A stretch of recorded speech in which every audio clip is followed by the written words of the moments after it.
So, episode 2 of the TJ-3 show, and I'm here with, yeah, I'm the step grandfather, Danny Mondaine, the last one on earth. first and last, huh? Yes, sir. For sure. Well, I want to capture your story, if that's cool with you. Sure. So let's start from the beginning. So, what are some of your earliest childhood memories?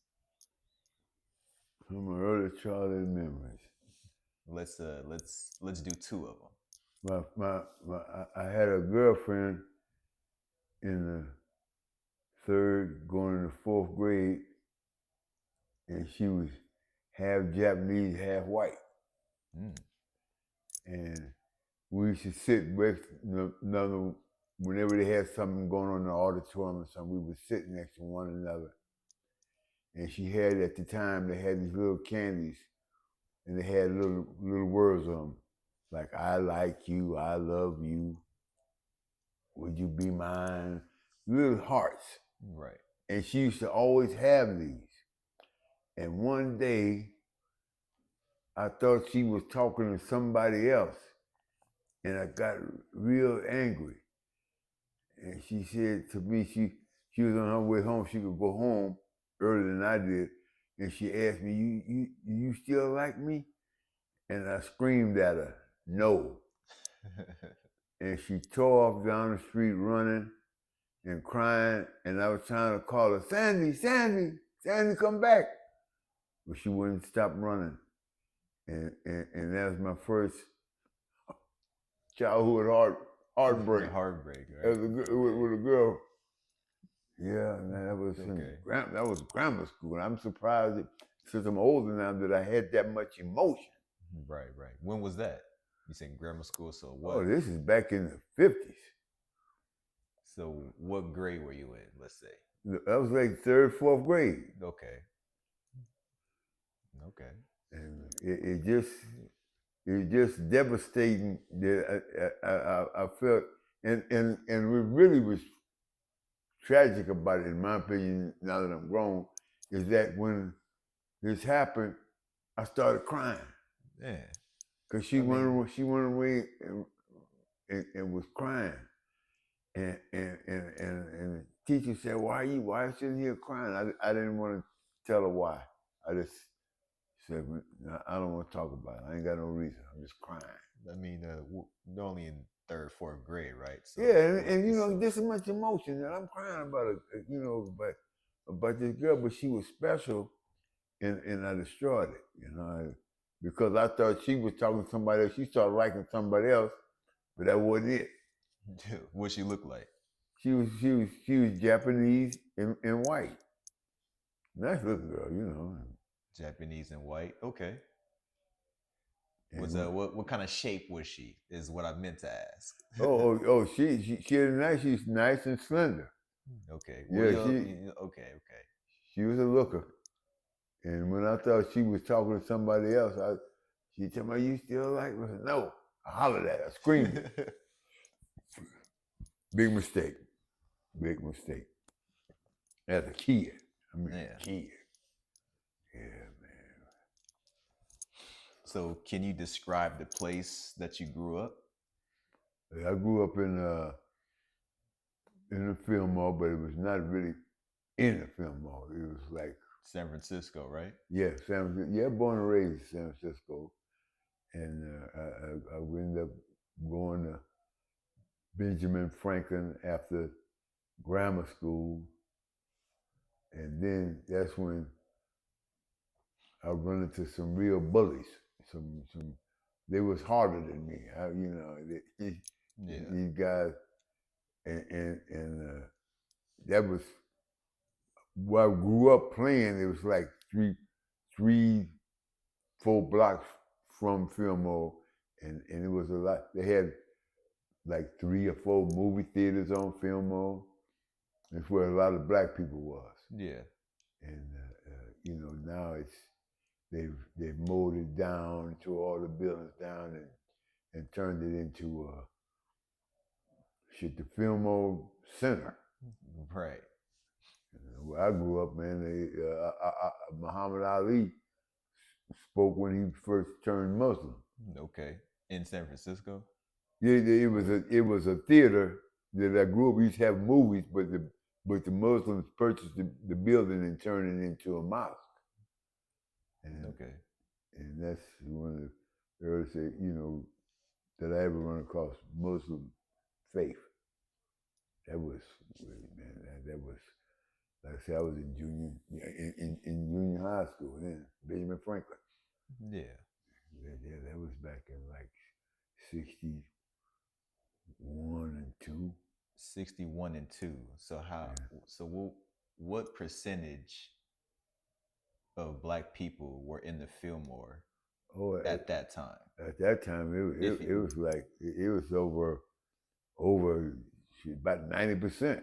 Okay. Because up Back a few then. blocks, it was Japan Center. It's where a lot of Japanese were. Right. So, like the Blacks like shared that area with them, Sorry. It's all right. No, my thing it went crazy. Yeah. You good? Can you hold? I get a candy bar. I'm trying to drink this juice to bring it up. Can you put it on pause, or what you do? Yeah, we put it on pause.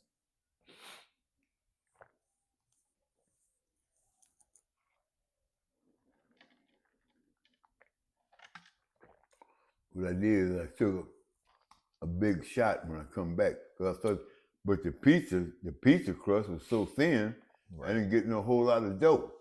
It was more meat. Right.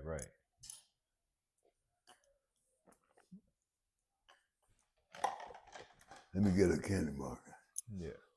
Here you go. You got a good interview conversation, That's what you developing, I understand.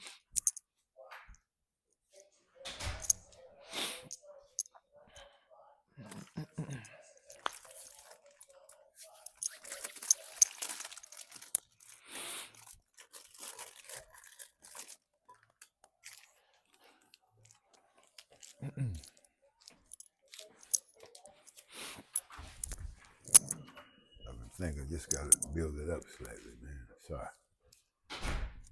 I'm going to build this up.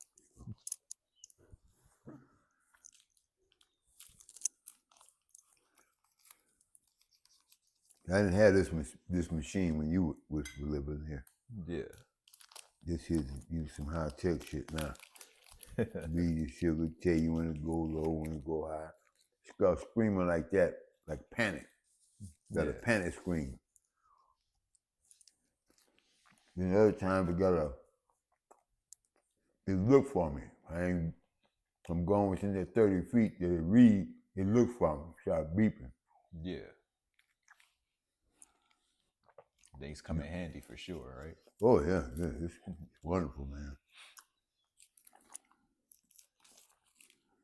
If I tell you I didn't have it, we was in the store. Right. But I feel the level in my head. So you notice it, like you feel the vibe. Basically. Yeah, definitely. Okay, cool. Right. I got you. So what was school like when you were growing up? It was. Where'd you go to elementary?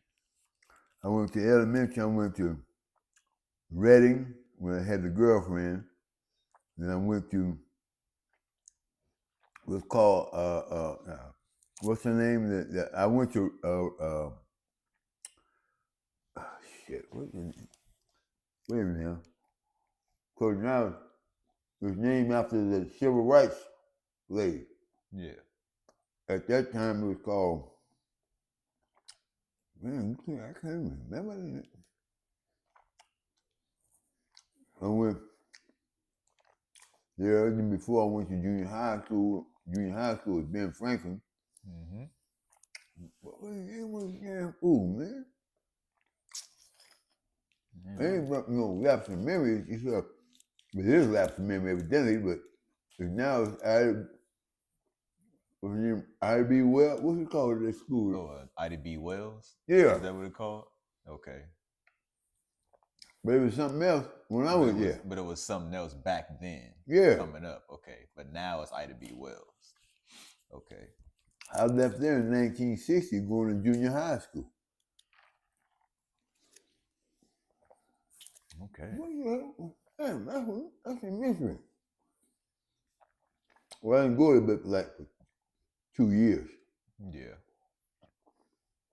Okay. But I still should remember the name of the school.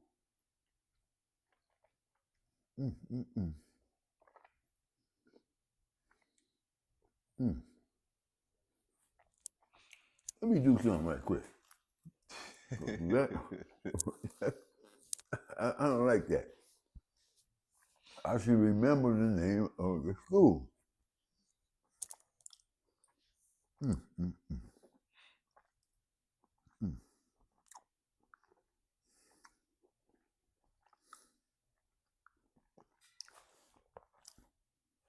What was the name of the school, the grammar school in San Francisco that's now called Ida B. Wells? What was the name before?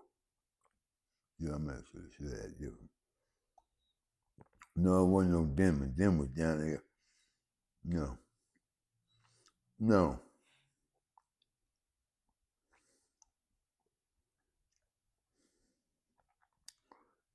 Denman, no. Was it Alamo Park? No. Was it Louis Lombard? No.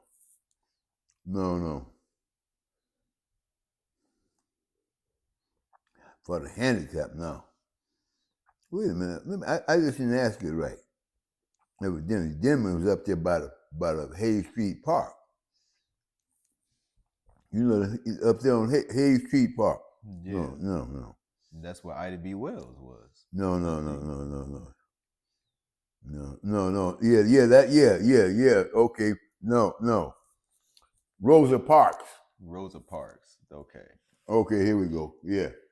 Rosa Parks is where I went to school. Okay, Rosa Parks. Got it. Okay. What was the name of the grammar school before it was renamed Rosa Parks in the Fillmore?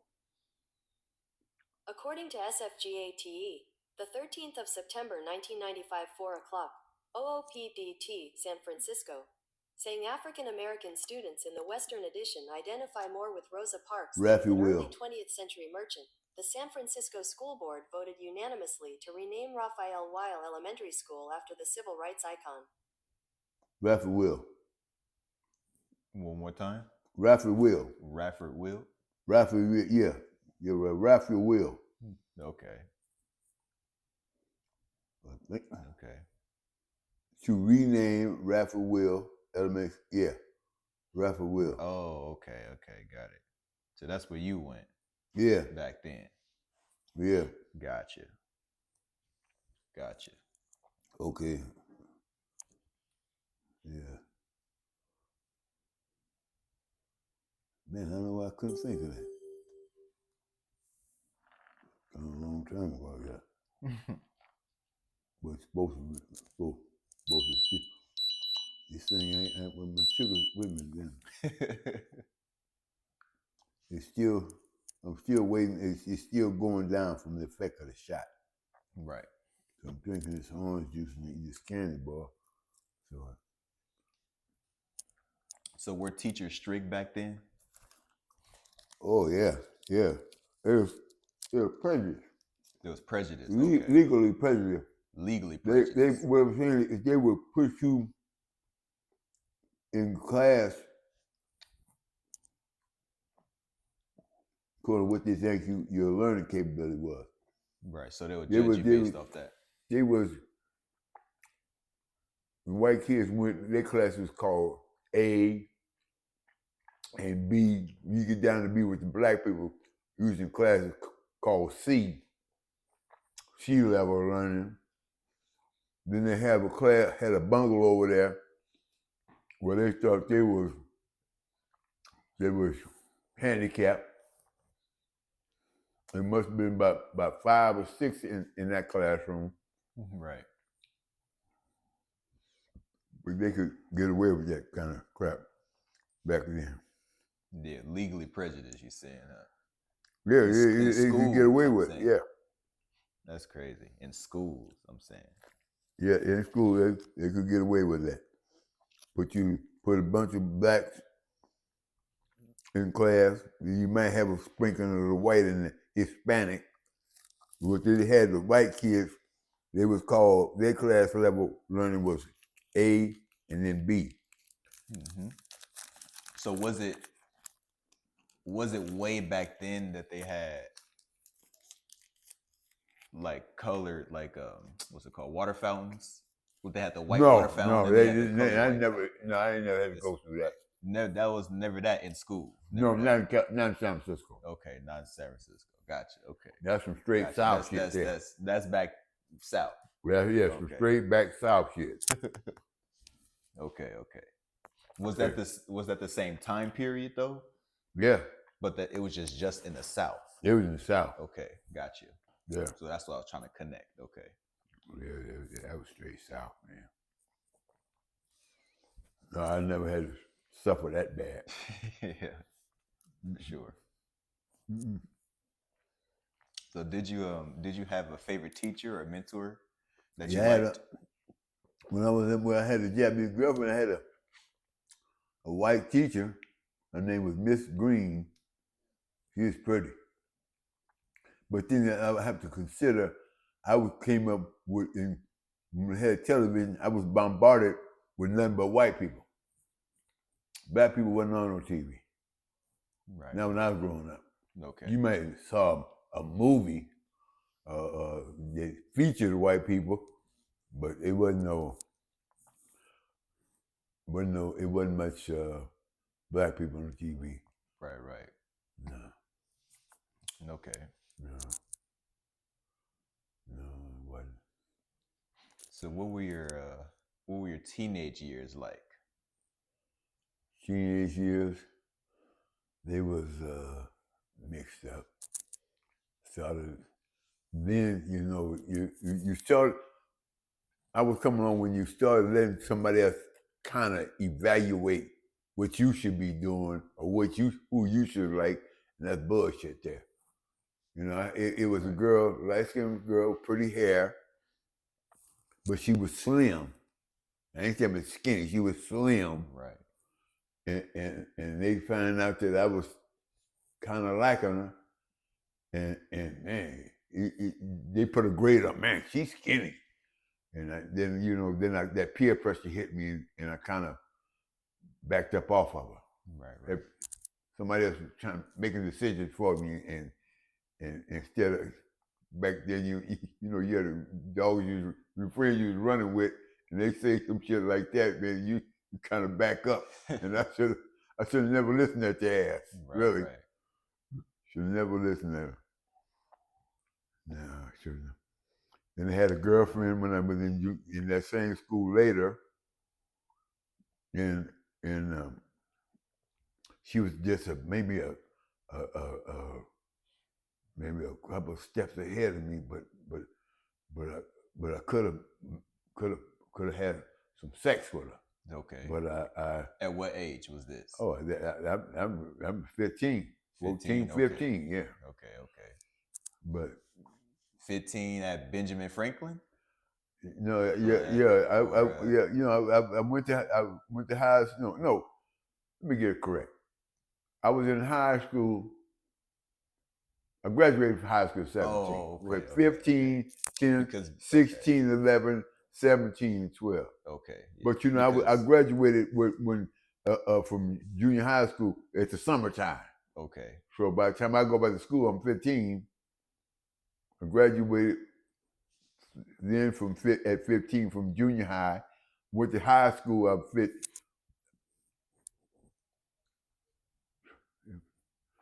1948, 15. Yeah, I went to high school at 63.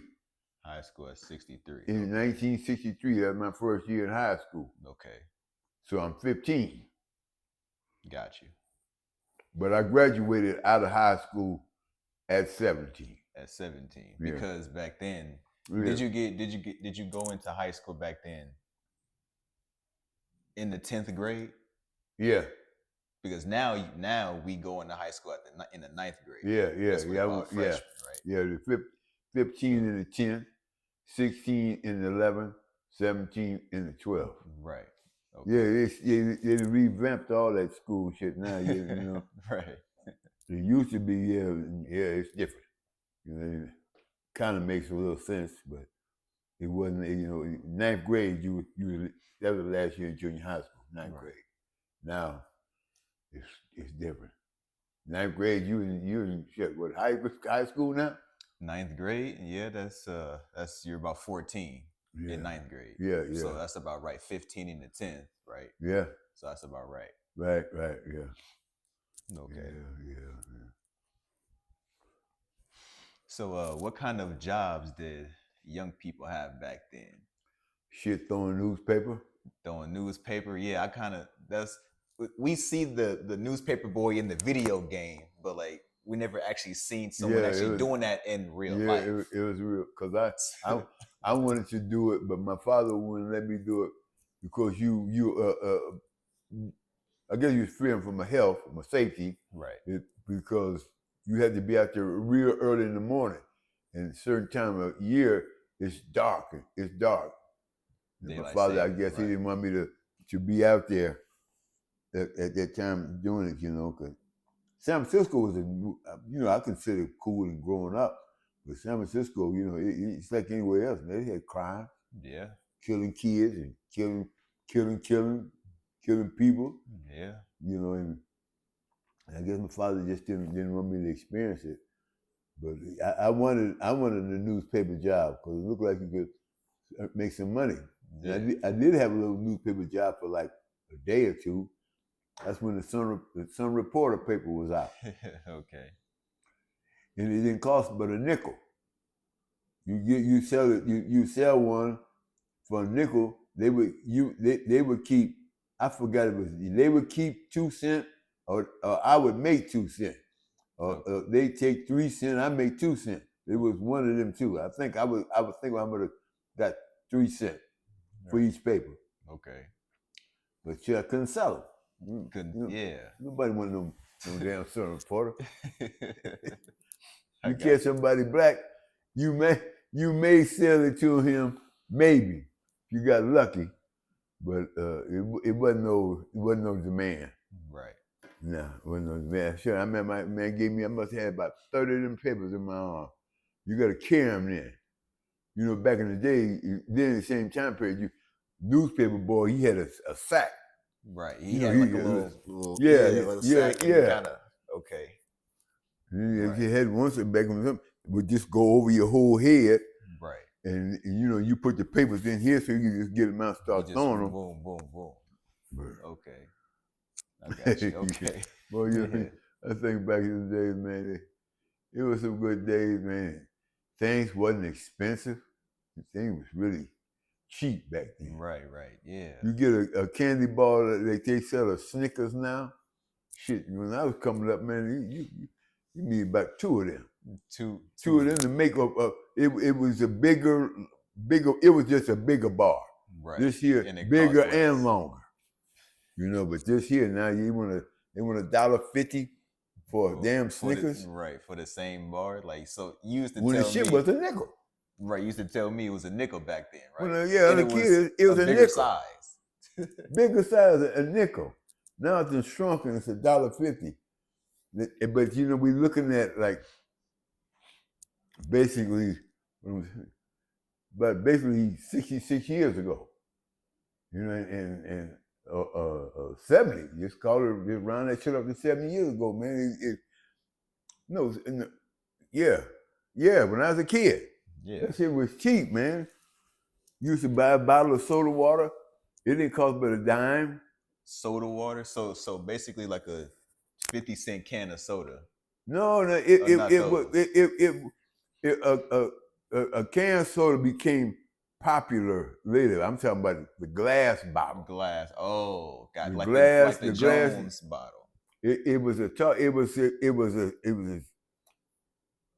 a glass bottle, thin, but it was glass with a little cap on it. Yeah. You had to take a can of it and pop the cap off. Pop it off. But at that time, you had one of those, and you take it back to the store, and you get a refund. They give you some money back for bringing the bottle back. The bottle back? Yeah. Okay. Yeah. Okay. Just kind of like now. Yeah. Okay. Now they want, I don't know what they want to give you, but to me it's a hustle that's benefiting big business. It ain't benefiting your ass because you take back a 20 fucking pounds of plastic. Fuck that shit. That's funny. No, I mean, yeah, man. Then they used to have a bigger bottle of soda water. You would that thing, it might have costed $0.25 for the big quart bottle. Yeah. Same open, same way. But you find that one, you take it back to the store, you're getting a whole, you might get a dime for it. Right. You start off a nickel, then you go to a dime. But shit, I remember we used to see them bottles sitting around. My friends, man, we all just start running. Nobody saying nothing. We said, "What you running for, man?" You see a bottle over there, so you ain't had no money for nothing. Right. So what was adulthood? Was the adulthood different from what you expected as a kid? So when you were a kid, and then you got older, did you expect that as a kid? I expected to have a lot of money. And it was tragic about that is I would have had a lot of money because I would have never made certain mistakes. Right. But when I had a job, I had a couple of jobs. I had one job where I grew up on Presidio in Sacramento years ago when I was like 16, 17. I had a job at a white high class liquor store. Yeah. And I was driving and delivering to white people's mansions and big ass houses and shit. And it was just amazing. Sometimes I go in their houses and they tell me to take a delivery I made, and he pushed a wall, and this motherfucker turned into a whole big ass room with nothing but liquor in it. I mean, good shit. I ain't talking about none of that. See, I grew up when a lot of brothers put a goddamn half pint in your pocket. Half a pint? Yeah, half pint. Now they little small bottles, you know, and whatever that shit. But these people had money, and I fucked that job up. What happened? I got a job at the bank, and I was never educated enough, I would say, by my father at the time I never had a job before on this magnitude, on this level. And I worked the job, and then when I got a job at the bank, I just didn't go back to the job. Right. So I didn't tell them, which normally you're supposed to do, 2 week notice. 2 week notice. I just quit. Didn't show up. Didn't show up. The people were so worried about me. They said, because I just live across the street. Right. And they're so worried about me that they said this white guy that I knew, I had took over the job from him, and he sent him over to see, was I sick or what was wrong with me?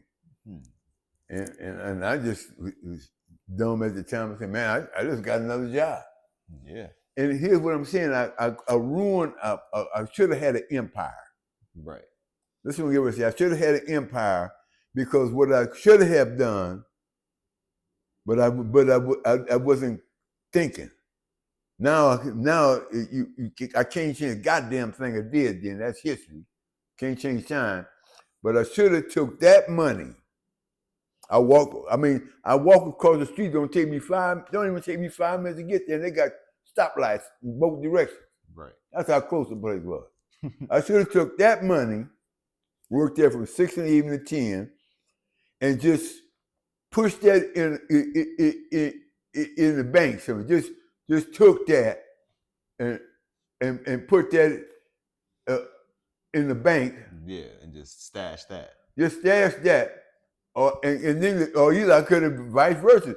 The money I was working at the bank, because I wasn't doing shit with it, but I would save it. Right. Because I'm still living at home. I'm just saving the shit. I should just save it, just put it away, don't even look at the shit. Right. So I got stupid. I just quit the job because the bank job, I worked graveyard from midnight to 8 in the morning. Right, okay. Fucked that up and got down there, and it used to be this white girl. She used to come out. Sometimes we just sit up there just after I got up, we just sit down there and see these people coming to work in the morning. They had little chairs you could sit out there. And we caught eye with this white girl. I knew she was Italian. It had to be, coal black, and she looked good. And all we do is I just, do like this, or look at her, or smile. We never got to a conversation. Right. But the week I said I was going to advance on this, I had got fired. And when I was going to advance on this, because I could tell, because she used to wear hair one way, then after I got to looking at her a few times, she got a little more curl or bounce in it. She was trying to put an impression on me. Right. And she did. And I said, fuck it, I ain't gonna waste no more time. I'm gonna speak to this woman today. Right. I'm not playing around. So, because I got a badge, I work here. I could jump on a goddamn elevator and see where she worked. But I was gonna bust a move. But all of that happened, and it looked like my life went down after that for a while. Because like I said, I was still at home. I didn't have no responsibilities, and really what was tragic about the job. At what age did you have this job? The most tragic about it is that when I got this job at the bank, within about 3-4 months. It might have been 6, if that long. When I went there, there was a lot of Filipino people working there. And, when I walk in the door, you hear them over there, speaking their language, fuck, that's what y'all doing. But then we be working next to them, and then you walk away or you come back around and you hear all that Tagalog, and they go, ha ha ha, fuck you. What they told me is that you're supposed to speak English, right, in the workplace. So when I hear all this shit, I call a meeting. That's what they were saying at the job. Yeah, the job, you're supposed to speak English. Right, okay. You speak that Tagalog shit, man, when you write one-on-one or something, you pass in the bathroom or something, got them with. Right, then it's cool. But not in the work area. Not in the general work area. Yeah. Right, okay. And so I brought it up. I said, man, did you say you're supposed to speak English? And they said, yeah. So shortly after that time period, they promote me. Okay. They give me some cheddar out of nowhere. I'm making this here. Then they call me, I was a regular clerk. Then they call me a senior clerk. Okay. I was like, shit, man, damn, okay. And then they had me little, they called me at home or asked me before, can you come in and work a few hours on the weekend, in the daytime, work a few hours in the daytime, and we'll pay you. And say you work like 4 hours, shit, it wasn't all the time, but just go there and work 4 hours. Yeah. And sometimes I would only be there 2.5, and they pay me for the 4. But I'm just saying, shit happens in it can have a drastic effect on you because it fucked the rest of my life up, really. I mean, not fucked it all the way up, but I mean, kind of steered it in the wrong direction. Man, because when I think about what happened is I had access to the whole building. I used to go certain rooms and he had a big old picture of the original founders of the Bank of America. And I used to be looking. I said, man, ain't nobody dark on here.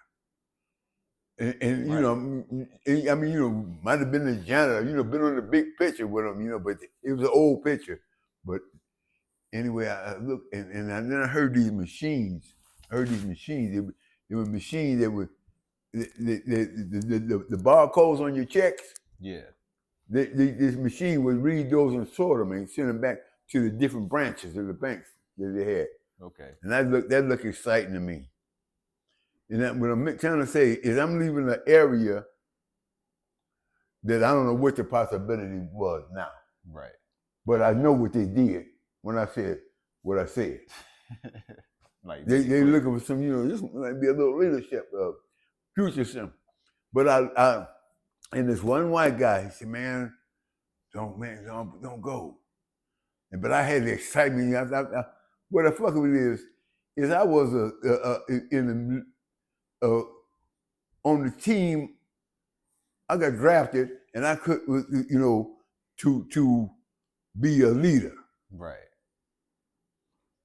I could ask other people, say, man, you've been to the bathroom, man. Every time his white guy said, man, you've been in the bathroom every time work come down. Man, why you in the bathroom every single time everybody else still here? Right. But so that I had that kind of, not barking at him, not looking at me, man, where the hell you been? All that kind of. Right. Well, not authority type of. Yeah, I had it, but I left that to go work on a sorting machine check. Now I'm a fucking army ant. I'm up here got these bundles of goddamn checks. I'm just feeding the machine.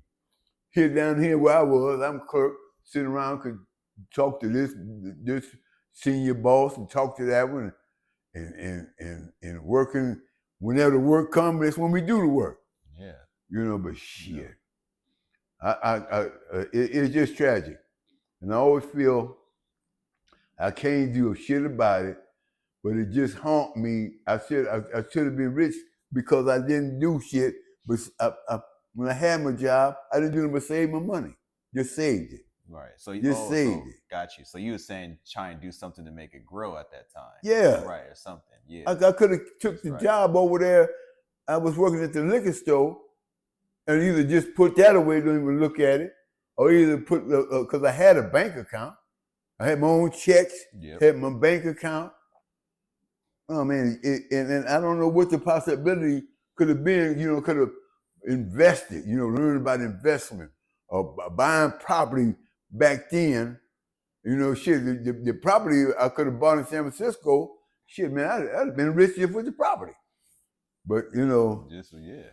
That's everybody got a story to tell, and that's mine. That's why I say to all you young people, man.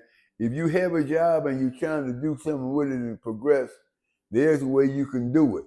Right. But don't ever be late. That's the worst shit anybody can do. Be late. Just be late to anything. Don't be late to nothing. Shit, don't be late picking your girl. You say you're going to pick up at 8 o'clock, don't get there at 8:15, 8:30. Talking about, I was running. Why? Right. Well, you didn't set this up. It just don't look right from the outside looking. No, it don't. And it can cost you a lot of things, because like you said, when you realize that you got this job, and these people want you to be there doing this job, and they be here. Well, I'll say random number 9 in the morning. They don't mean 9:02. They want you 9 or if you come before. But when you hit their time clock, they want you right at that time. They want you to be there to work. And if you don't, you're going to fuck up I don't give a damn what it is. You know, you don't let nothing get in the way of what was. This is right now. You're a young man. See, this is progress. You know, you start. You know, your energy. It ain't gonna run like a bullet train just yet. Right. But you know, you laying the track down. You laying your road down for your life, and you and like I said, you're doing really well. I admire you that you're trying to do that. Yeah. Now, you know, some of us, you know, we get the kind of job, we get a job, then you want to fuck around and add on, I can sell some weed over there or some shit. You know, as long as you don't get caught, it's all good. But you know, but you doing right. You know, you would establish billions of dollars worth of money. You with them. Now, why you gonna fuck around here and mess up that money? Mess up, and that's guaranteed. That's guaranteed. You might even eventually get a good option to invest in the company. I don't know what they do, but you might get that. You know, but you know, you don't want to fuck around here and be a grown ass man, Man. and you can't support what you want to do. Right. You just don't feel right inside. Shit. How can it? I mean, you know, it's certain things that prevent shit, but I'm talking about you have your foot in the door. You know, so you got your foot in the door. You know, shit, they can't shut it on you. Right. You know, they can't shut it on your foot. Right. Or push you out. You got your foot in the door now. You know, it's time to take care of it. You know, time to take care of it. Then you fuck around and just open it. Yeah. Yeah. Fuck around and open it, and then you don't know what the possibilities are from there. But what I'm trying to say is the country right now ain't it ain't looking good to me. Right. You know, this shit costs more already. Since Trump been here, the orange juice went up 60 fucking cents. Man, you know, eggs and all type of stuff. Oh, he coming in talking that bullshit. When I get in here, I'm gonna pop my finger and the motherfucker, it's over with. Or if this goes down over here, it's gonna be very bad for him. Man, man. It just ain't. And then the things he talking about, the jobs that he costing people. It's a whole lot of angry ass people out here now. Yeah, man. I mean, because you come in here, the first time the same bullshit you let Musk tell you about giving, the same with bullshit was going on when your ass was first president around here.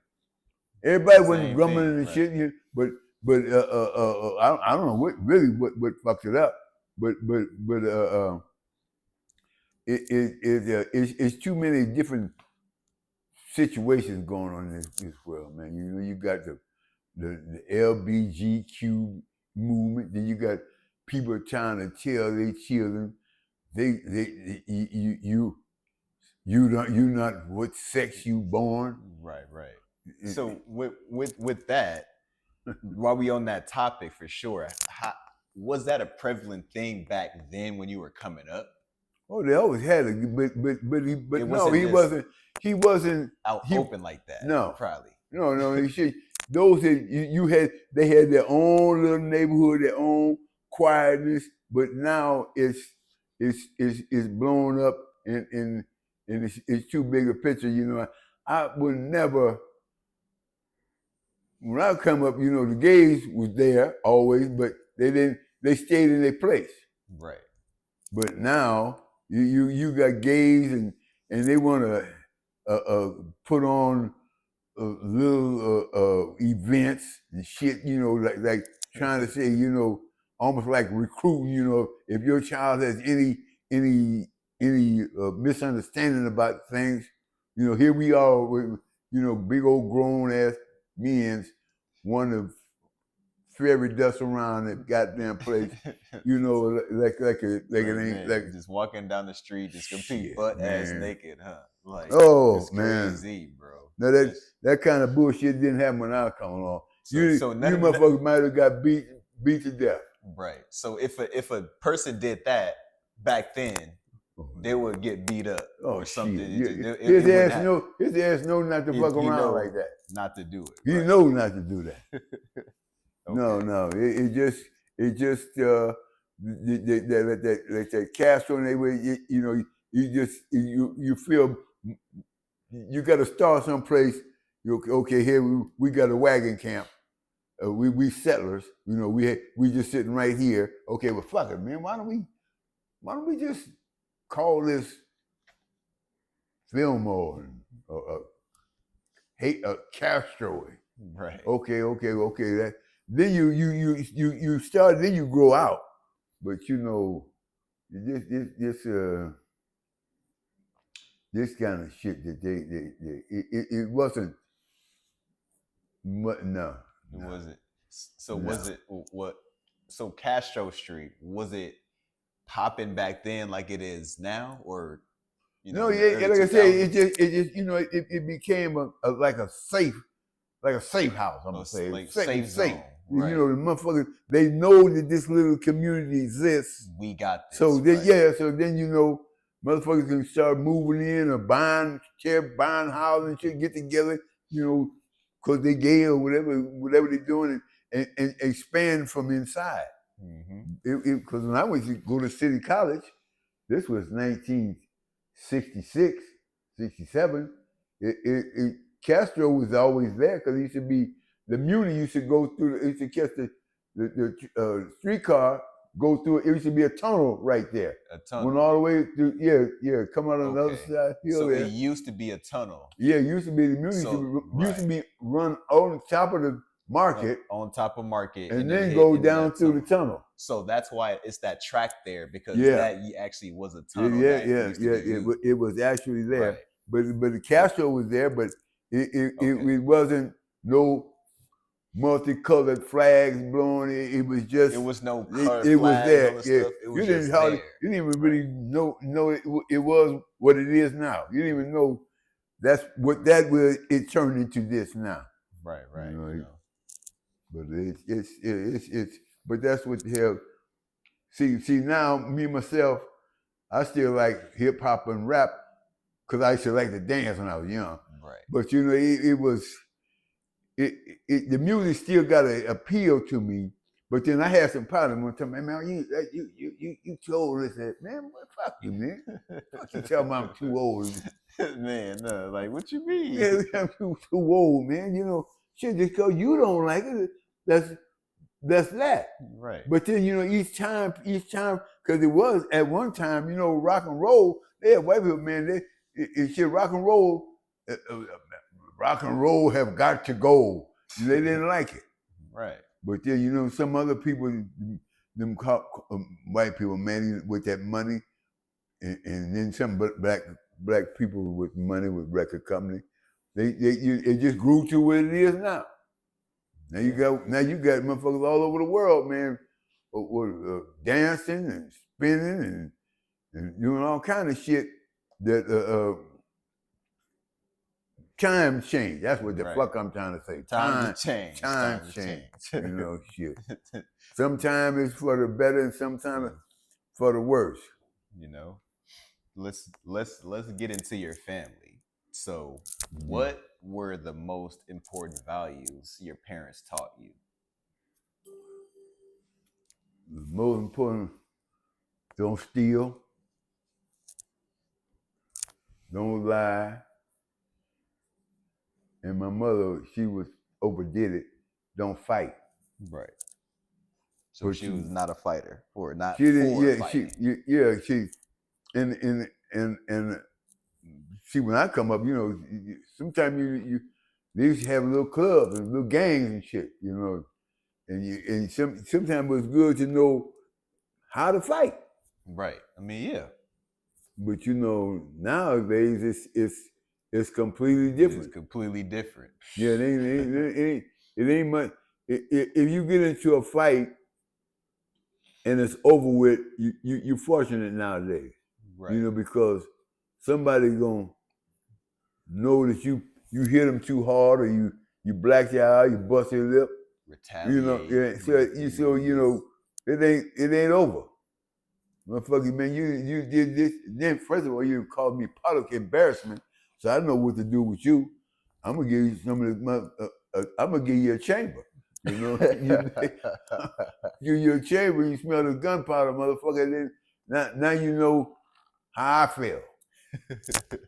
But your ass is, you know, now you're a statistic. Somebody in your family trying to cry and weep over you, but they didn't know what you had did before. You know, you might have been running around here kicking ass and shit, because I've been through that. I've been through the bully shit. A motherfucker when I was in junior high school, he was a bully because he was with the gang, run with them. This motherfucker hit me in my eye for nothing. Man. And when he did, I was always trying to figure, what could I do to him? Could I sneak up to him? We hit him with a 2x4. Should I run up to him and just throw a brick in his head? But you know, I hit him, you know, thinking like that. But you know, had it happened 3 or 4 years later, and see, my daddy had a gun. You know, if that would have been done to me then, I mean, 3 or 4 years later, man, I would have wanted to kill him. I ain't gonna lie. Man. I would have wanted to kill him, and the Lord just kept that from never happening. Cause I didn't believe it, man. You would just do something to me, cause that was the fuck you woke up to, had on your agenda for the day. Just felt like doing for that day. Yeah, you, cause you the bully. You know, everybody know you're bigger than me. You the bully, and I ain't got no comeback on you. But if you'd called me a few years later, nigga, you couldn't have done that. Yeah, you wouldn't have got away with it. You wouldn't have got away with it. Yeah, you know, because it got to be. I had a really good. My mother didn't let me fight, because it would have probably been worse than what I'm speaking about. Right. But anyway, this one, you couldn't have did that. No. Not back. Nope. No. And no. And you have access. It'd have been some kind of way. I'm trying to figure out in my mind, where can I, you know, where can I slip up on him? Where can I catch him that I could do that, right? And get away with it. But you know, then they started, you know, all the most detective stuff. You know, whatever. You know, anybody that he ever had a confrontation with, and probably when, you know, I've been praying and hoping it never came out. But I just couldn't stand the thought of somebody doing something just like this. Like, no, that's what I would have liked to. Probably wouldn't do me no good, but you know, because now I done got older, and then you know you slip up on me, or you talk shit, or you make me nervous. You get close, look like you're gonna do something to me. You know, I want to do something to you first, right? You know what I mean? You know, I might not be making much sense, but retribution is a motherfucker. You know, retribution. Yeah, you do something to me, I'm gonna do something to you. A payback, motherfucker. Gotcha. You got some payback coming. Gotcha. You know, and you got some. You got some prevention. You know, because I just look around here. You see the news, and sometimes it's a lot of bullshit around this Las Vegas. A lot of shit going on here. Right. You know, it's just this motherfucker. I looked the other day. Here's a woman. This brother, evidently he been trusting his child, this bitch babysitting. And then you look around, she done stabbed the baby to death. Wait, what? Yeah, this motherfucker. He must have been in so much shock. He didn't do nothing to this motherfucker. He didn't go get his Jimmy or nothing and just kill the motherfucker right then. But you come home, 3-year-old baby. This bitch done stabbed him. I think it was a girl. Right. Either way, don't matter, a child. This bitch done stabbed him. That's just completely insane. I mean, first of all, this motherfucker been acting right all this time. He ain't just you come home after midnight and this motherfucker your baby fine. But what the fuck did happen? You flip this motherfucker's mind where you don't give a fuck. You lose your mind, and this man has lost his child. I just don't see how he must didn't have a gun. I mean, shit, a cowboy movie, fucking, you do some shit, you didn't kill my half Indian wife and burn my house up. Motherfucker, I want to kill you. Right. But here, taking what's mine, right? No, man, but the brother, I saw him on the news. I don't even know how he could even talk about it. He told me because when he 911, he tell my child, tell me it's blood everywhere. Now that means this motherfucking man, you've been trusting this motherfucker this long. Right. So what did this woman go through? What hit her brain? What was the early signs of her doing that? It wasn't no signs. Cause now here you come home happy and the motherfucker, you get home and you walk in on this. Insane. Shit. So how did your family spend time together? Oh, my father, he was a strange guy. He number one, he was a color purple nigga. I'm gonna just say it like it is. My father's 9 years older than my mother. 9 years. Okay. That's not normal. Right. Normal you 4 or 5. 4 or 5, right. In your category.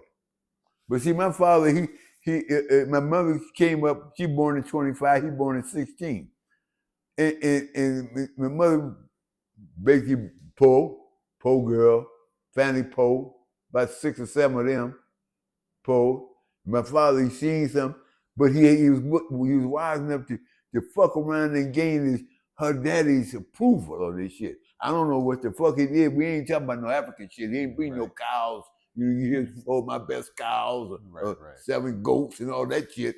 I'm talking about it was some type of money. It was some type of money my father sent that direction. I don't know if he bought some motherfucking food or what the fuck he did, but he convinced this man that my mother was like, I'm trying to say 17. Okay. No more than 18 when he married her. Okay. How old was he? He was 9 years older. 9 years older. He was like 27. Like 20, okay. Yeah, he's 27. Right. So she damn near not even out of high school. There you go. But I'm just saying this man had these daughters and he know older men. But he didn't like my daddy at first, the story I got. Okay. But he did something along the way to gain his approval. He did, I don't know what the fuck he did. If he bought food, because my mother told me when she was a girl, you could get a pound of bologna for a dime. Dime? Man. Yeah. A pound of bologna. We talking about way back, my mother was she was a kid, man. She born in 25. So in 35, she ain't number 10. Right. The Depression just ended in 1932. But I'm saying there's something he did to gain her father's okay. Like okay, approval or something. Yeah. Right. It's something that, okay. And I don't know. But he never worked. My Now it daddy makes sense. never had a job that I knew he went to. So My you never father- knew about it or any type of job that he had.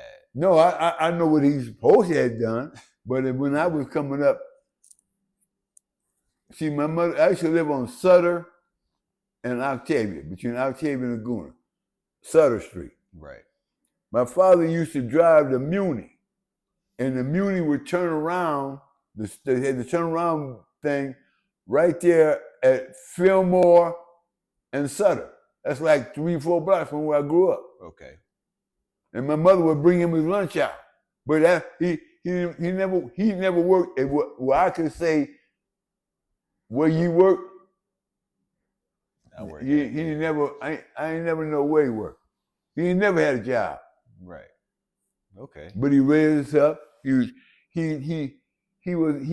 gambled. My father was a gambler. Okay. That's why I never developed the mental capacity to understand how to approach life the way I should have. I should have had Dad say, man, you should try this out. I should have had Dad say, don't go to work late. If he'd have told me don't ever go to work late, I would have never went to work late. Things would have been different. Entirely. Right.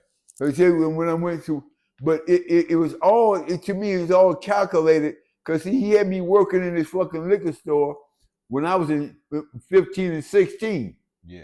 The same one on Fillmore and Sutter. They ended up buying. Yeah, y'all But I didn't. have that. Yeah. Right. But I didn't know he was manipulative. He was very manipulative. He knew how to do shit. One reason he would have me there, I'm working there on Friday night and Saturday night. And yeah, other parts, man, they fucking around growing up watching Star Trek, the original shit. Right. And I'm down here working in the fucking stove. But then, there's some people that I went to junior high school with. Short after that time passed on, they was fucking heroin addicts. They turned into heroin addicts. Fucked up. Yeah. Fucked up.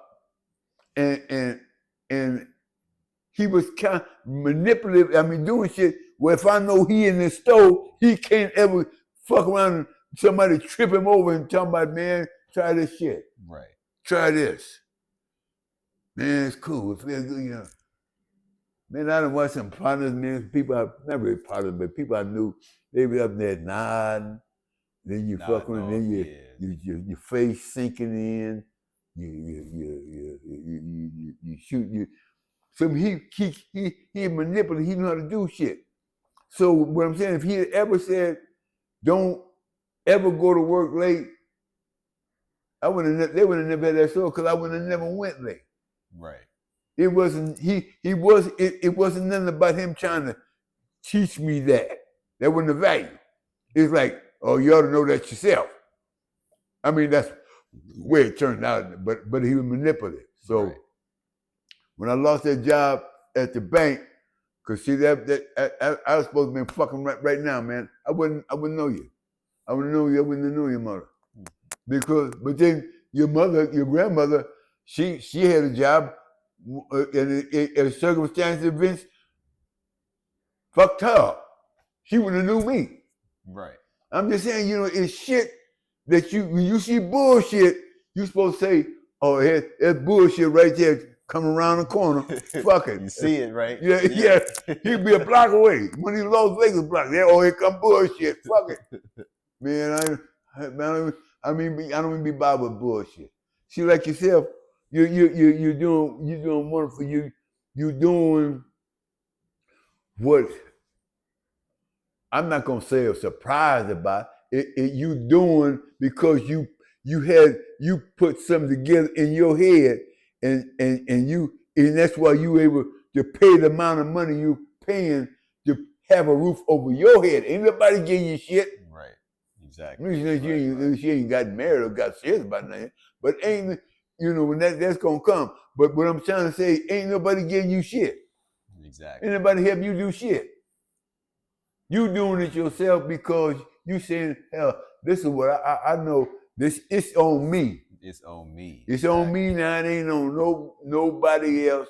It's on me. This is your life, and ain't nobody gonna live your life but you. But Damn. bullshit is waiting around the corner. And when you see Right. it, man, you say bullshit, keep on moving, motherfucker. Keep your ass the fuck moving. Cause I ain't got time for you. But bullshit is bullshit come in all different forms. All different forms. You know, right. you know, bullshit. You know what I'm saying? You know, fuck. You know. You fuck around there. You say you drink. You say, oh fuck, god damn, oh my head, oh shit. Let me lay here for 5 more fucking minutes. You look around, you done hit the fucking snooze button 10 times and shit. Now you're half hour behind what your normal routine is. That's bullshit. Yeah, right. Then you fuck around and don't ever want to have to be rushing to get to your job. Get places, right. You know, because you see how these motherfuckers drive here. So you know you avoid bullshit. See, when I get on the freeway, it's absolutely necessary. Right, necessary. Like I have to do it. Yeah, I have to. Okay. Or, you know, in fact, I want to go down and try and give me a lottery ticket at Priam. That's 40 fucking miles from here. 45 miles from here. Yeah. Okay. You know. So that's 45 that direction, and 45 coming back. That's 90. That's 90 miles. Okay. All right. You know. But like I say, that I can't overemphasize it. I can't overexpress what I'm saying. Don't ever be late to your job. I mean, shit might come up be late every to anything every now and then. But never let it happen. If you can, it's controllable. Yeah, I'm saying if you can, I do it. Don't be there on the job. Because I do it, so it's controllable. Like I'm telling you, I do it. I go to work on time every day. That's right. So I'm just saying, it's possible. You know. Yeah. Because I'm doing it. Yeah. Because you making it possible because you pushing bullshit aside all the time. You know, you saying, man, look here, I got a plan. Because if bullshit get in there, bullshit, I don't say it, misery love company. Right. You happy, misery say, how the fuck you so happy and I'm miserable. I'm a miserable motherfucker. I ain't got nobody to smoke no weed with all motherfucking day. I ain't got the crack sack. I ain't got ain't nobody to drink with. And you over there smiling and living nicely, and you able to put a little bit of money aside. But man, it's bullshit, man. And like I say, I'm proud of you, man. You should be proud of yourself. Be proud of yourself. Be proud of yourself. For sure. I proud of yourself. I think I should for sure because I don't really think I'm really, even though I've accomplished things to a degree, but I don't really think I've, actually kind of appreciated myself actually doing it, if that makes sense. Shit doesn't make sense. Hell yeah, it make all the motherfucking sense in the world. This is what she telling you. Talk about visiting her. What the fuck is that about? We ain't saying nothing about it, but I'm just saying. You ain't asked nobody for a fucking dime.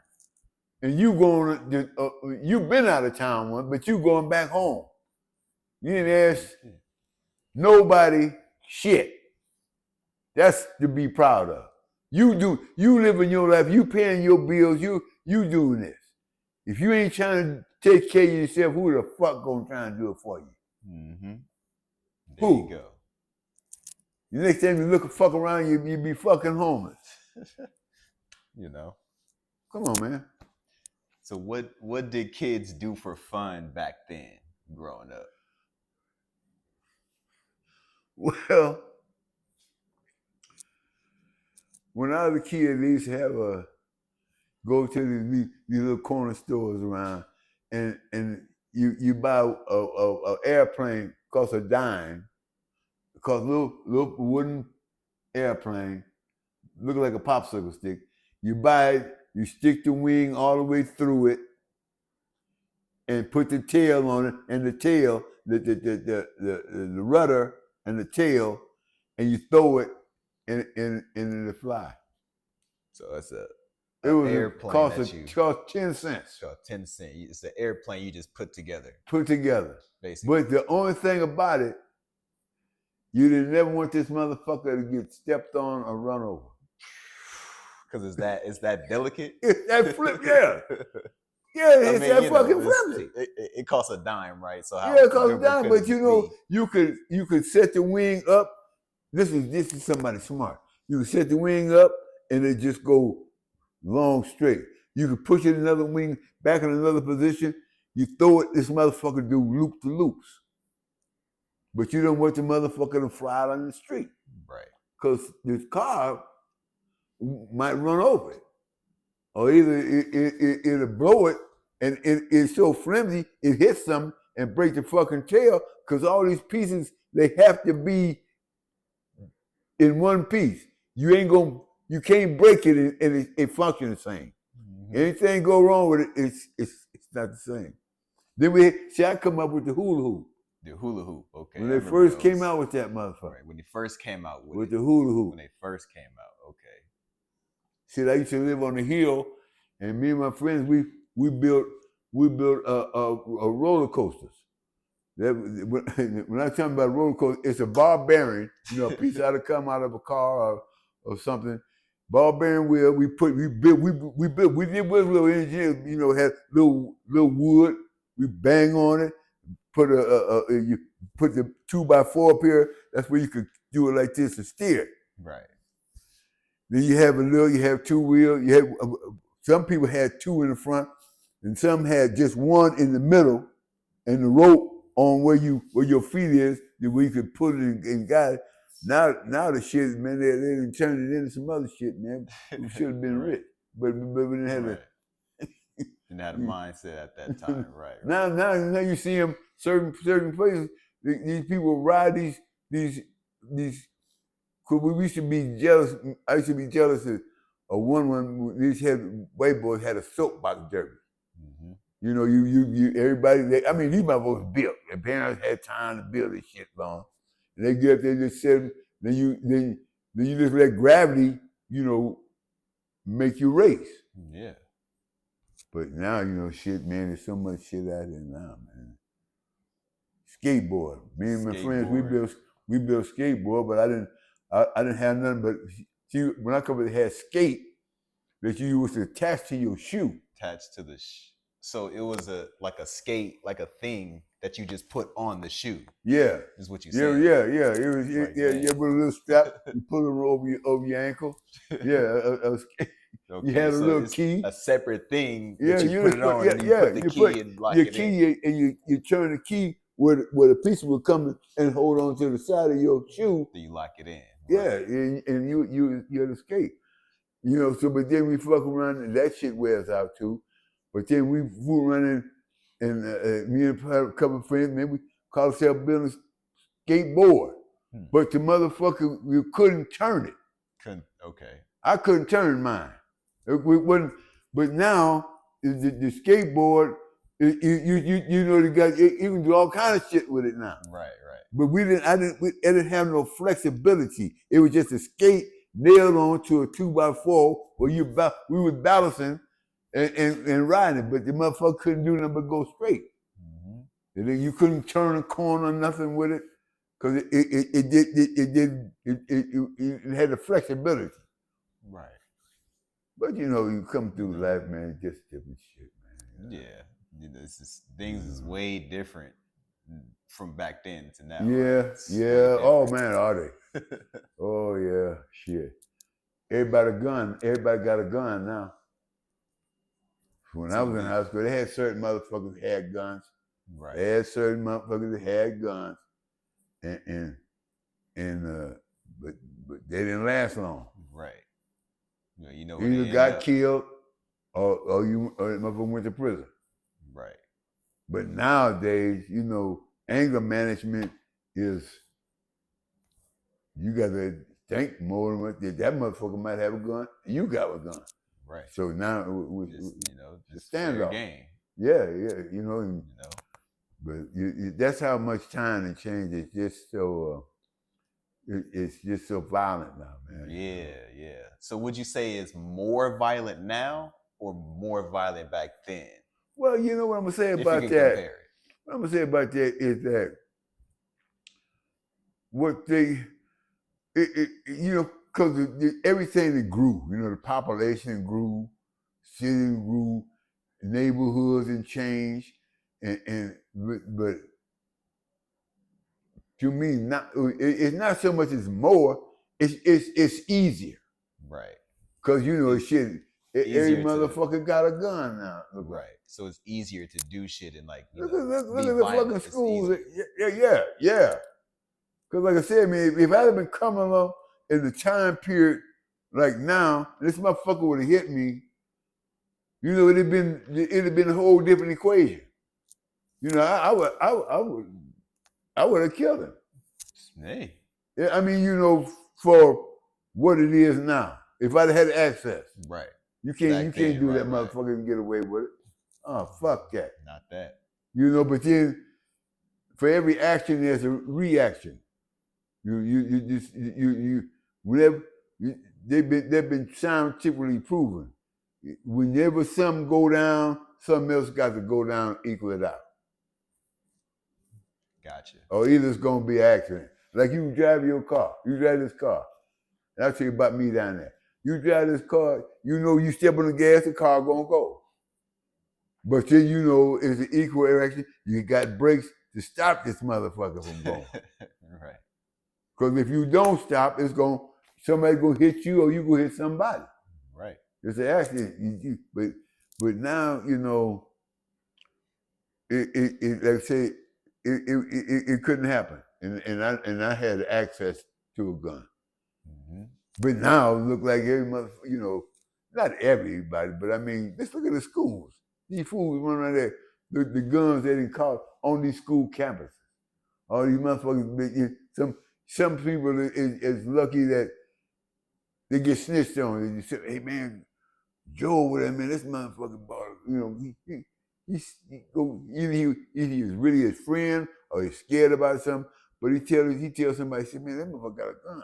Right. And somebody go right. You know, and but then that's a whole nother ball game. Now I'm talking about it. If you do something to me, I want to do something to you. And then that's how I'm sorry. Plain and simple.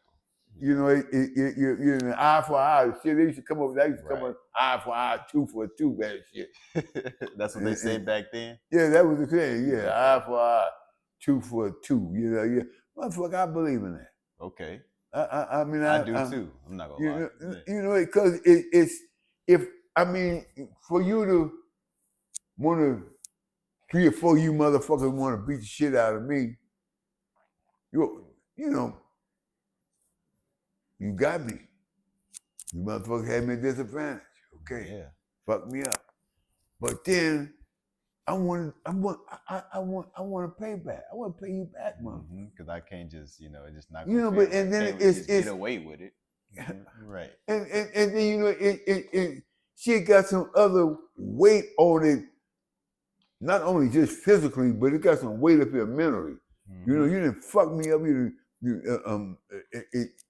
And I'm not just happy hitting you upside your head with this motherfucking baseball bat. I mean, I'm sorry I'm talking to you like this, but I just don't see it. Yeah, I totally agree. I just don't see it, you know. I just don't see it. Yeah. See, right now I done got old as fuck. I ain't got no business to fuck out of here, but I gotta, you know, appease her. Right. You know, but then we ain't going to no motherfucking holes in the round where too much no kind of shit go down. But then we out here, I'm still susceptible. I'm out here fucking 2, 3, 4 o'clock in the morning. It's a rat or a roach out there somewhere. I'm just lucky where I am because I'm old, I'm susceptible. I'm a target. Right. And I tell you, mother, a lot of times, I say, your grandmother, I be saying, she want to get some mace. That is the bottom line defense. Yeah, Something. I mean, mace could work, but it's just No, it's like I say, in situations like that, if I can, I want to finish them. I'm sorry. right. I'm sorry. I'm even saying this to you. It's I correct. want to finish this motherfucker. Cause you know what would you do? You kidding me? Hit me in my eye sore, black my eye, break my glasses. I'm fucked up, and your ass is gone. Exactly. It ain't gonna apprehend you. Scot free, huh? Scot free. Can't And do I it. just don't see that. I Can't don't see see it. When a motherfucker come up on me, ain't no need you come up and hey man, what time is it? What the fuck you mean what time it is? I'm just painting a picture. Right. You know, because I really don't have me and you before we go home, so man, fucking 4 or 5 o'clock in the motherfucking morning, and I'm at fucking Denny's. Even though the neighborhood's saying one thing, but somewhere I'm just fortunate that it ain't. But it's somebody out bad at that time in the morning, and I've just been fortunate enough it ain't been where the fuck I been, cause I'm always looking to fuck around, but I ain't got no real reflex no more. Right. I'm old. I ain't got no real reflex to at least grab a motherfucker, try and bite him or something. Yeah, go do something, whatever you got to do. But but being in a condition like I am, I want to. So how did people communicate back then before modern technology? Oh shit! Everything that what I grew up with, they've systematically eliminated because they replaced the payphone. Payphone. Because the payphone was a nickel. Then it went to a dime. Then it got to fuck around and being 50 cents. 50 cent. I remember that. But then the circumstances, the technology put the phone in your pocket, but these motherfuckers got to find a way to rob the motherfucking phone. The phones, right? Because you put money in the phones, right? A phone booth, shit. You sit down and talk, but that shit still that ain't gonna never happen again. Right. When you see if everybody got a probably broke the thing open and rob it up. Shit, probably dope addicts was there. Then they call themselves putting a more sophisticated lock on it. And them motherfuckers get so frustrated, they just tear the motherfucking phone up. Say, I can't rob this motherfucker. Well, ain't nobody gonna ain't nobody gonna use this phone. Right. Fuck it. I can't get the coins out of give me a motherfucking cup of coffee. I can't get enough money to give me a blast. Something, bro. Say something. These kind of motherfuckers is out there. And you got to either defend yourself, but the clock, don't be the fuck out there because you know he out there. Right. Late night. Man, but shit, shit, like when I first moved here, 2010, 11, man, if that had, I almost want to buy the motherfucker. I always want to set a trap for a motherfucker. A concealed weapon. Even just getting here, just to have a weapon. Yeah. But I mean, just getting here, just put myself in a position where a motherfucker would. And that's really sort of warp of my mind, the time frame. Because it's like, if I don't think I'm completely crazy, but it's almost like they didn't show it too much. It's almost like I would have wanted to. If it makes it, I would have wanted to. Well, I would have enjoyed it. Yeah. Right. I would have enjoyed it. Because it's like you get rid of a rat or a fucking roach. You getting Right. rid of something. Yep. You know, and it ain't and you ain't got no and it ain't about you feeling bad about it.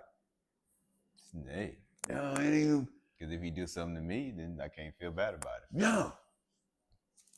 If you even feel you can you look at the world and see movies. You feel motherfuckers coming at you with certain shit, catch you in a mode where he thinks you defenseless. You ain't got nothing for his ass. You know, you say, hey man, man, hey, I don't give a fuck, man. I ain't got time to talk about to you. I ain't fuck it. I don't hear shit you gotta say, man. Right. I'm mad as fuck about something I make up. I'm not trying to give you a play out of it. I mean, I'm mad about it. I lost my motherfucking wallet. Mm-hmm. Man, leave me the fuck alone, please. I don't want to talk about shit. I don't hear shit you talk about. Yeah, man, you ain't, yeah, man, okay, well, sorry, man, but go on about your business, man. I just ain't feeling it. But there's shit around. It just shit around, man. Yeah. It's just bullshit is around. Everywhere. What is a major historical event do you remember as from your childhood? Shit, they had a earthquake. I believe it was 1955. I was when at school where I had the Japanese girl like me, and what this earthquake did, it looked like it lifted up the whole school and just dropped it. Boom. Man. That's when they were trying to teach. That was the basic they were trying to tell you to get under a desk. You know, that was basic shit back then. Get under the Earthquake desk. training, right? Yeah, that I grew up with that shit. Yeah, and it looked like it just lifted the whole school up and just dropped it. Boom. Boy, that really scared the shit out of me. When was this? It was you said 1955? Yeah, about 55, yeah. So where were you at the time? At school, at grammar school. Yeah. Yeah. I come along when polio was a bad disease. And they gave us, this guy came out with this cure for polio. And they had it all lined up as a little cup. It was a cube of sugar. And man, boy, everybody looked forward to that, boy. You know, we're gonna get a cube of sugar. I mean, real sugar, and it's gonna be sugar when you put it in your mouth, and you know, just the taste. Everybody look forward to that. Big shit though. Right. Polio. That was a big fucking move, man. So was that like the big disease back then? that was the bad so like disease. like you swine flu or something like at that time, it paralyzed you. You couldn't walk. Okay. Yeah, you know, and you know that's I don't know. I know you ain't heard, but they had a president, Roosevelt, and he was president, and he ended up being a polio victim. Man, rich, family rich, all that, but there was kind of disease. It gets hold to you, man. You through. You ain't gonna never walk. Yeah. There ain't none of that now, right? No, well, no. That you heard of. Yeah, nothing. Yeah. If it exists anywhere, it's probably over in Africa somewhere. Mm-hmm. But then, I've been through some shit in my life, man. Let's see this. Fuck, I've been through. So, wrapping this up here, what's something from your childhood that you wish still existed today? Oh, fuck. Let's see. I wish my parents was around. Yeah, of course.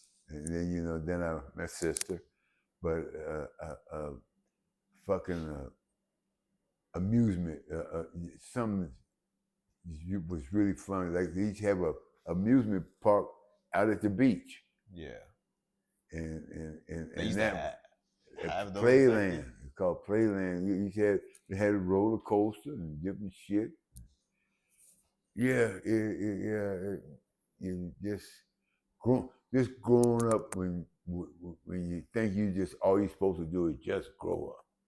You just want to grow up and be happy. Right.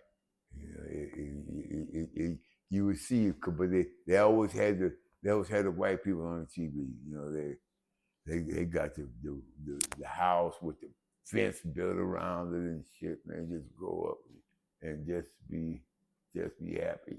You know, Right. You find your girl, you get your first girl, your first kiss. You know, but shit, miss that, man. You know, like everybody say, they got a story that's like mine. If. Only if, right? 2 motherfucking letters. Right. You can write them so small you can barely see them, or write them big as his car. If. Right. It's so If small you can take it and throw it over there, right? Yeah, man, shit. Well, but we're better do this again. Alrighty. I got one more question for you. One more. Right. So what's one thing young people today don't understand about growing up in your time?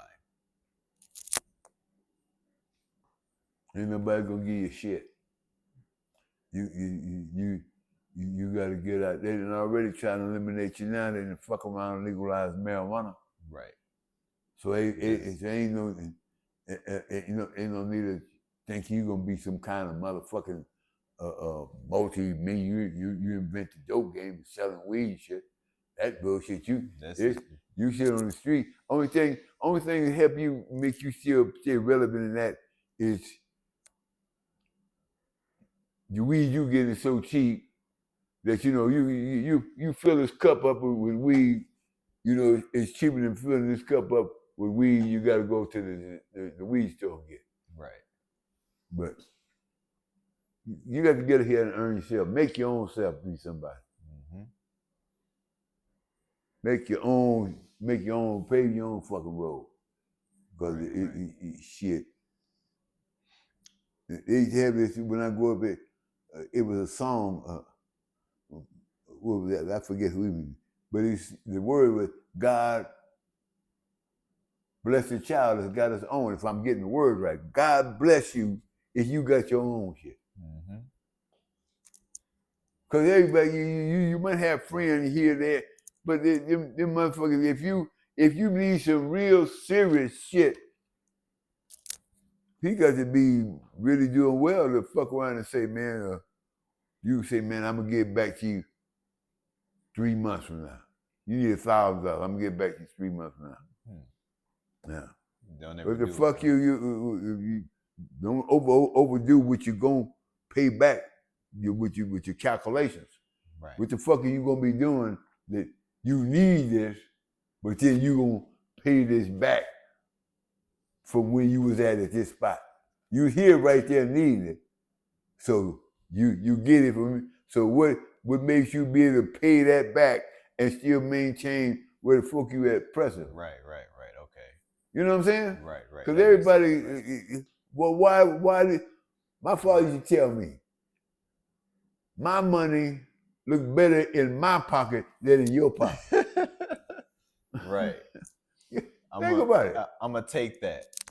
I'm going to give your pops credit for it, but I'm going to take that. Yeah, you know, somebody want to borrow money from me. Okay, man, because, first couple checks we do, and then you right on point, pay me back. But then, here's the next motherfucking time, it's been another week. Now I'm starting to get frustrated by asking, man, well, you said you're going to pay me my $50 back, man, 2 weeks ago now, man, Man. Oh man, give me a little bit of time. Then that starts to what I just said. If I never put it in your pocket and it stayed in my pocket, I feel better. We wouldn't have this conversation. Mm-hmm. But my money ain't gonna never look good in your pocket. Somebody else's pocket. I get it. What the fuck did you do that you need my money and now you gotta, you ain't paid me back? Or we staying in this motherfucking Dollar Federal, you know, the dollar store. Why we even staying in this? Mm-hmm. You know, and then you fuck want to have to tell me, no man, fuck it, I done so much that already. Oh man. Then you hear frustration and what the fuck he talking about? Oh man. Like what you mean? my motherfucking money. I done did it. We didn't work this. We done did this transaction before. You know, then why? You know, it don't need to go down like that. Because look here. It's unnecessary. Look at yourself. You need your money. I mean, you are here unassisted right at this present time in your life.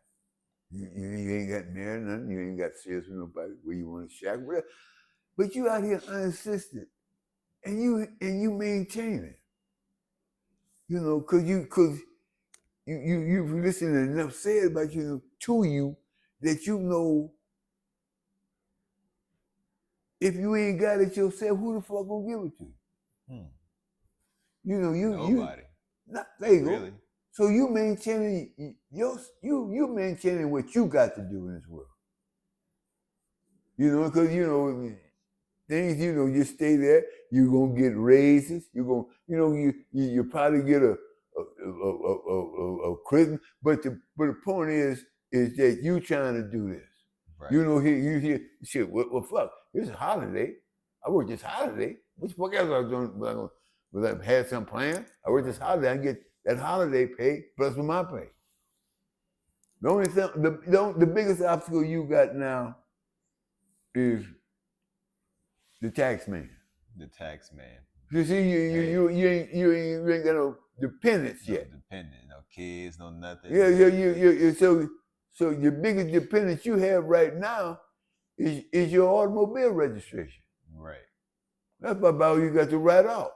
You know, but the more you make, the government said, well, shit, you making that, well, don't forget we had an agreement that we need a little bit more and you get a little bit more. Right. We ain't trying to take it all, but we need a little bit that more. Cut too, huh? Yeah, the tax man thing, that's the only thing I really have a problem with in America. You legally, honestly want to make money, but you over here tapping me on my motherfucking shoulder talking about, hey man, you're American citizen. I see you working hard over there, but I need some of that real quick, you know? Like what's the deal? Yeah, man, we got to help make America strong. Man, so you gonna pitch in? Or you gonna be like them motherfuckers over there, homeless, don't give a fuck. Everybody homeless, man, ain't been through no tragedy. You know, that motherfucker just don't give a fuck. Or they might have lost a girlfriend, or whatever the fuck it is, but you something have taken you where society have brainwashed you or drained your brain that you don't fuck around want to try and work to do something.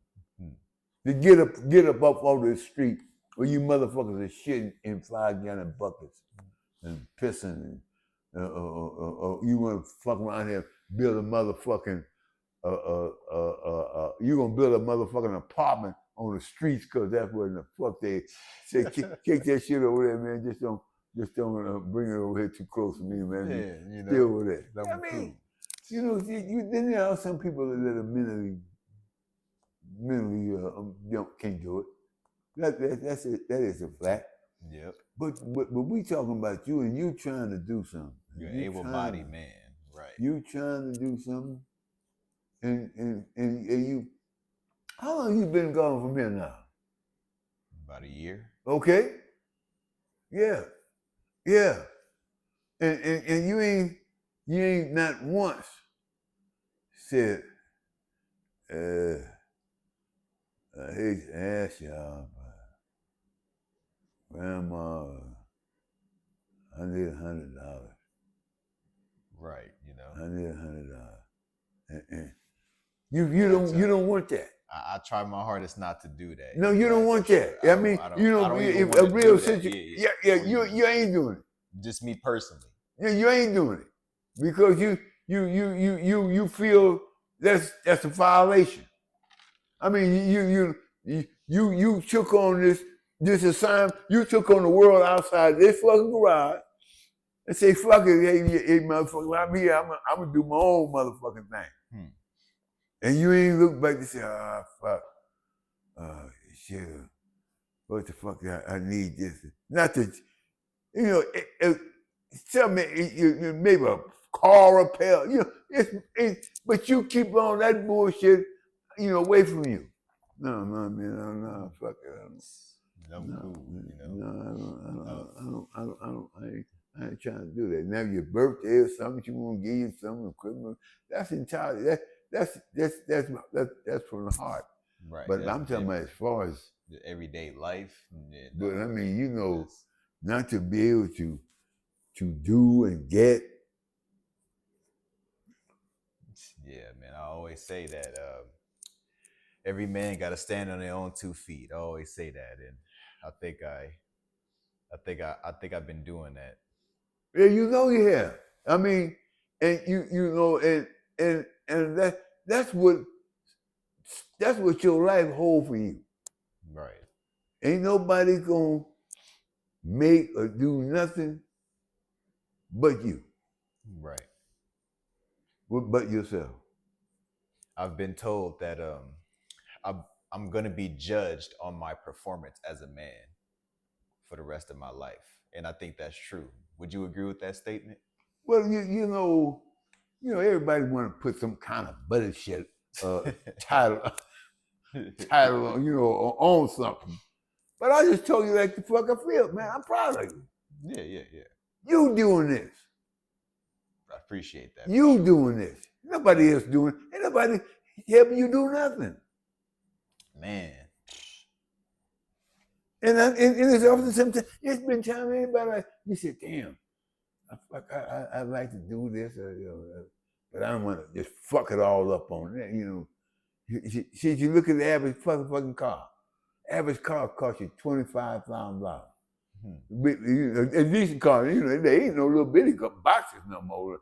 Like we didn't have them Focus and all that shit. I'm talking about, there's a nice car. But shit, is you gonna want to get in that? Is you gonna put that down payment on? You want to throw $3,000 or $4,000, $5,000 down payment on that to get in this obligation. Besides your rent is, right. You obligate yourself to this $230 they talk about this month for the next 4, 5 years, 6 years. Is you to maintain? You might want you figure money the car. But you see, you already got you already steering the boat. You got the boat going straight now.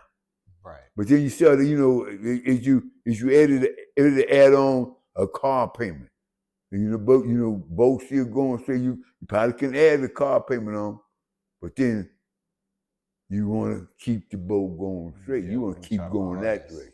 Not to do that. Not to put a car in. I'm trying my hardest. Okay. Well, see, you. That's gonna come whenever you're ready for that. But you know what your demands are. You know what's demanded of you right now. What the goal is. Right. You have demands on you now. Your number one demand is keep the motherfucking roof over your head. Because you're gonna be hot out here in the next couple of months, and you want to be able to come in your house, shut the door, and turn the fucking air conditioner on. Leave me alone. It's too hot. yeah. Turn your air conditioner on. Sit down and get you a bottle of cold lemonade or some shit. Right. And that's how we gonna end it, fellas. Okay. Thanks for being part of the show. I appreciate it, man. Oh man, we got to do this again. Got to do it again for sure. Yeah, for sure.